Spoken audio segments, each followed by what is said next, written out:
स्वागत है आपका हमारे चैनल पर। हम आपके लिए आज लेकर आए हैं एक कहानी जो कि आपके संस्कृत विषय में भी है और एक कहानी भी है।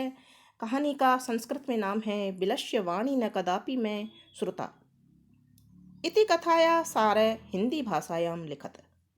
तो इस कहानी का सार हम हिंदी भाषा में कहानी के रूप में आपको बताने जा रहे हैं। तो सुनिए इसकी कहानी। कथा का सार। किसी वन में खर नखर नामक का एक शेर रहता था। शेर का नाम था खर नखर। एक बार वह इधर उधर घूमता रहा किंतु उसे भोजन के योग्य कोई भी जीव नहीं मिला। सायंकाल को उसने एक विशाल गुफा को देखकर सोचा कि अवश्य ही इस गुफा में रात को कोई जीव आता है, इसलिए मैं यहीं पर छिप कर बैठ जाता हूँ।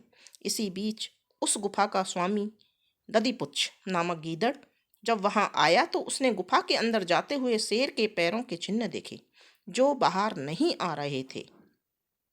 गीदड़ ने सोचा कि निश्चय ही इसमें शेर है। अब मैं क्या करूं?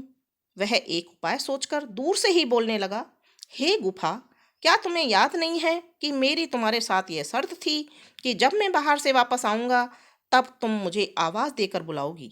यदि तुम नहीं बुलाती हो तो मैं दूसरी गुफा में चला जाऊंगा।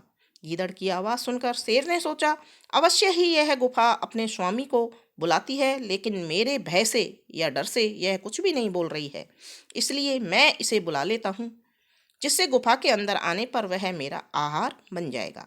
ऐसा सोचकर शेर ने जोर से गीदड़ का आह्वान किया। शेर की उच्च गर्जना की प्रतिध्वनि से उस गुफा ने भी गीदड़ का आह्वान किया।